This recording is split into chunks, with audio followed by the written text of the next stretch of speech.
Now, investing in our future, it's the topic we're focusing on this week for the ABC's election series. Today we're going to take a closer look at the childcare sector, which is undergoing pressure from increasing demand and new government regulations. And to tell us more, we're joined on the couch this morning by Consumer Affairs reporter Amy Bainbridge. Amy, good morning. Good morning. In the childcare sector, the pressure is everywhere. Pressure for people who actually want childcare places for their children, for people who want the work, but also the conditions under which childcare workers work at the moment. Well, that's right. And one thing that hasn't been looked at as much, and we talk a lot about the long waiting lists for childcare, and it's such a nightmare out there for parents to try and even get their children into placements. But the industry itself is undergoing a pretty significant set of reforms that have got to be in place by January next year, and they're all surrounding the quality of staff and the quality of care being given to children.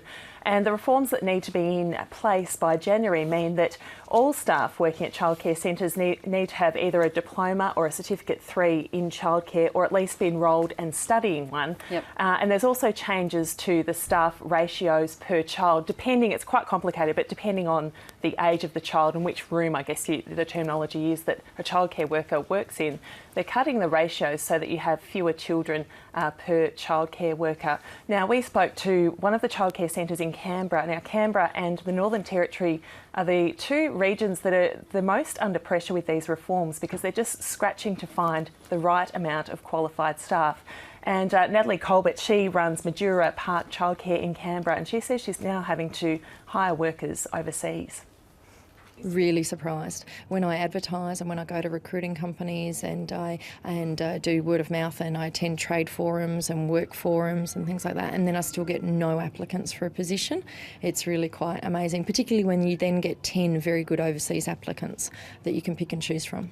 Yeah, and that testifies to this being not a short-term fix, because the training process, the education process is going to take some time to fill those sort of gaps. It is, and the thing that Natalie Colbert, as you heard her there, she goes through recruitment companies, she's casting the net very wide, she goes to trade fairs, and still she just can't find enough workers that have got the right qualifications. Now, the other thing that's putting a lot of pressure on the childcare centres is that there's a lot of older workers, we call them the baby boomer workers, who've been working casually in childcare.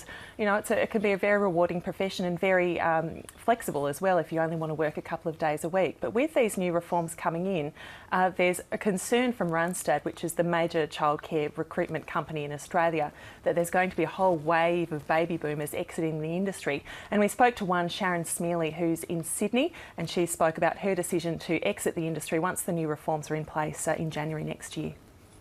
Well, I've decided not to do the Certificate 3. I was undecided for a long time. I didn't know what to do because I found it that I didn't really want to go back to TAFE for 12 months and study something that I'd already been doing for 5 years, satisfactorily. I didn't want to, it was going to cost me several $100s, or if I did it privately, it was going to cost up to $2,000. So I decided not to do it. Sharon Smearley there, speaking a short time ago to you, the compliance around what they have to do now is really onerous, isn't it? I mean, Sharon was speaking there about having to go back to TAFE for 12 months and just thinking this was above and beyond what she needed to do. But also within the centre, all the boxes that have to be ticked and the forms that have to be filled out just seems to be really onerous. Natalie Colbert, who we heard from earlier, she said it's just extraordinary the amount of pressure that they're under over the next 6 months to get these reforms in place. She said she believes that the federal government should have given the industry an extra year, because not only are you dealing with the staff to child ratios, but also with the training in employment as well. Now, if you work at a bigger childcare centre, and you're a full-time or a part-time employee on staff, in some ways you're at a very big advantage, because they might offer to pay for your training, support you to even do a distance education course. But still, if you have a young family and you're working in the industry, or an older worker studying in the evenings, perhaps you don't have the time, or it's not all that appealing either. And the childcare centres say this will inevitably lead to an increase in childcare fees. And of course, that's the other side of the equation. Fees are already straining so many family budgets around the country. Yeah, that's right. I mean, there's of course calls for more heavy subsidies from the federal government as well. But yeah, it certainly is creating a lot of pressure in the sector. But ultimately, it should lead to better outcomes for children. And I guess that's the main goal the federal government has in mind. Amy, thanks so much. Thank you.